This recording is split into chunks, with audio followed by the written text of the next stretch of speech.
Stay with me until the end, because Reema's story will leave you speechless.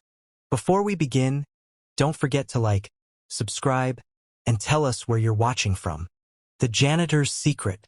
Morning light flickered through the narrow apartment blinds of Reema Carter, 28. She tied her old sneakers, same ones she'd worn for 4 years.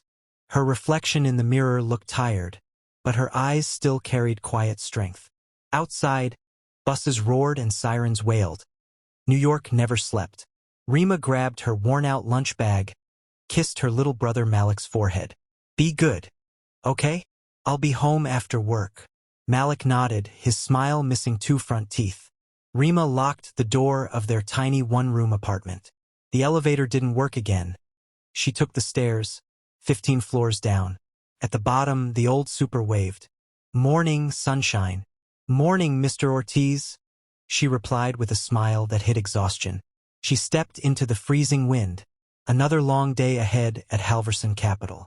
Inside the marble building, employees in designer suits passed her without seeing her.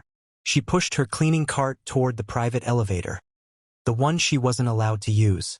But she had her routes memorized, floors 12 through 20 before lunch. As she dusted the glass walls, her reflection shimmered between skyscrapers. She saw her dream there, going back to school, becoming a teacher. But dreams didn't pay rent. Reema took a deep breath, then mopped the CEO's floor, spotless as always. Ethan Halverson, 35, CEO, walked out of his office. Sharp, cold, perfectly tailored. He almost collided with her mop bucket. Watch it, he said, not even looking. Sorry, sir, she said quietly, stepping aside. He frowned, not out of anger, more like surprise that she even spoke. What's your name again? He asked abruptly. Reema, sir. Right. Be careful next time. He walked off. As his footsteps faded, Reema whispered to herself, be careful next time. Story of my life. Lunchtime came, but she didn't eat. Instead, she slipped an envelope into the company charity box. $200 donation. Anonymous. That was half her paycheck. Again. Seeds for Scholars. The program read. She smiled faintly. Someday, someone will go to college with this. That evening, while locking up, the payroll clerk, Bill, noticed something. Hey, Reema, you sure about this donation? That's a lot for. I'm sure, she said, cutting him off gently. You've been doing this for months. She nodded. Because I know what it feels like to want a chance. Behind her, unknown to both, Ethan had just stepped out of the elevator. He heard the words, stopped mid-step. His eyes narrowed. A janitor giving half her pay away? He murmured.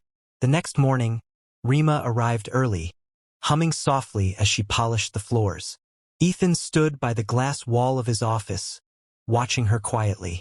Something about her calm, humble rhythm unsettled him. Reema, he called out. She turned, surprised. Yes, sir. My office. Now. She froze for a moment. Had she done something wrong? Inside his office, the city skyline glittered like 1,000 secrets. I was reviewing payroll, Ethan began, voice sharp. You've been donating half your salary? Reema nodded slowly. Yes, sir. Half your salary, Miss Carter? He repeated, incredulous. That's right. To what, a scam? No, sir. To a scholarship fund. Seeds for Scholars. Ethan crossed his arms. Do you even have enough for rent? Food. Enough, she said softly. That's not an answer. It's the only one I've got. He studied her, irritation giving way to confusion. Why would you give away what little you earn? Because someone once gave me nothing, she replied. The words hit him harder than he expected. Explain, he said, his tone quieter now. When I was 15, my mom died. I had to drop out of school to raise my brother. I wanted to learn, but life didn't wait. Ethan's jaw tightened. So now you want to fix the world? No, she said. Just one child at a time. For a long moment, neither spoke. Through a half-open door, he heard laughter, children's laughter. He peeked inside. Reema sat cross-legged on the floor, surrounded by kids, helping them read. Torn books, cracked tiles. Hope, somehow shining through. "Sound it out," she said gently to a little boy. "Edu Zetayan." The boy grinned. "Education. That's right, Jamal." She smiled. "Education means freedom." Ethan stood there, frozen. A CEO witnessing something money couldn't buy. Reema looked up suddenly. Their eyes met. "Mr. Halverson?" she said, startled. He stepped inside awkwardly. I was just spying?" she teased softly, not unkindly. "Observing," he replied. She chuckled. "Come in, sir. We were just learning big words." Ethan knelt down beside the kids, feeling strangely out of place. "Mr. Halverson?"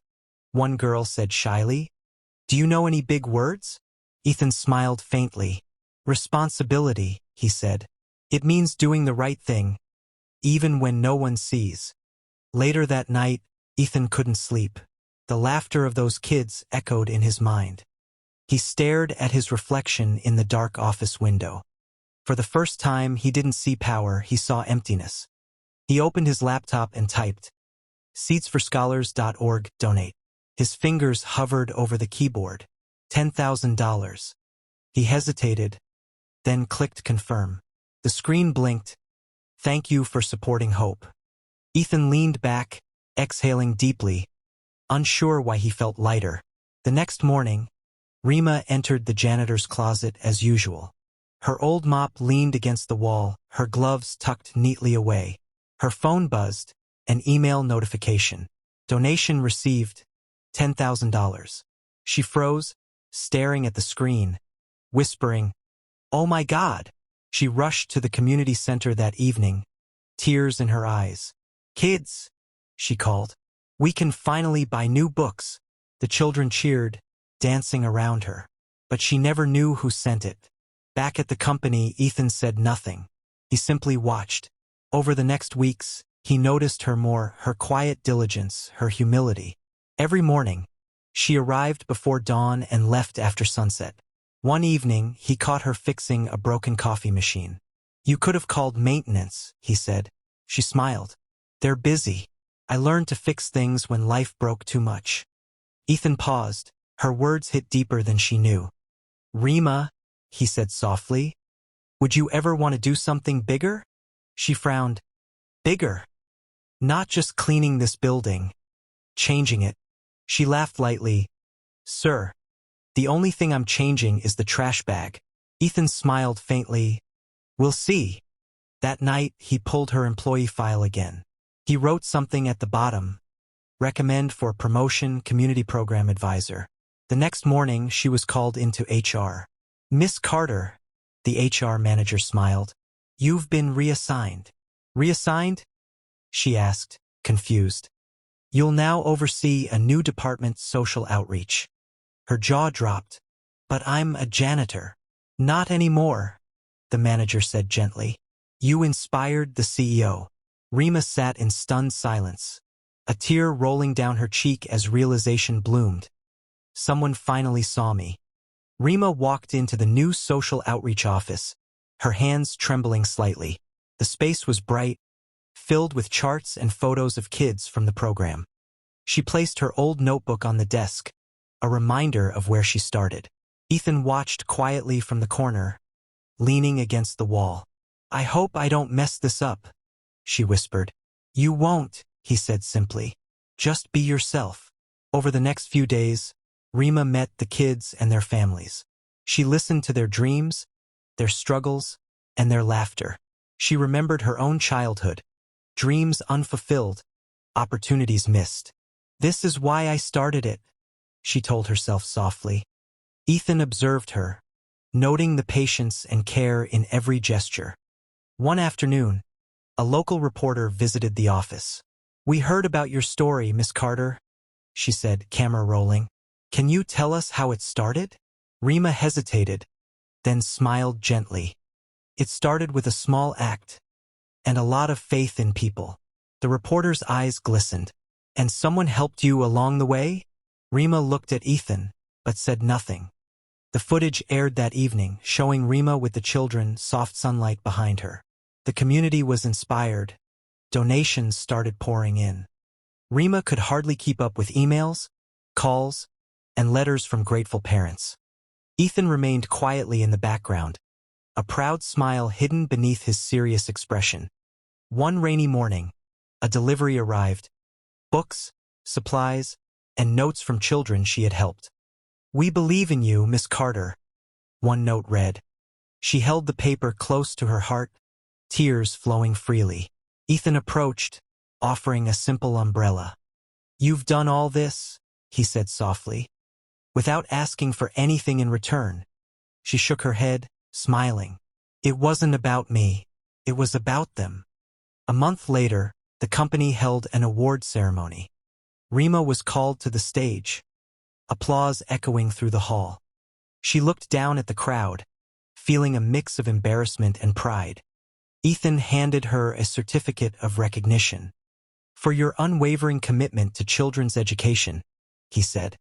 The media flashed cameras, capturing the moment for history.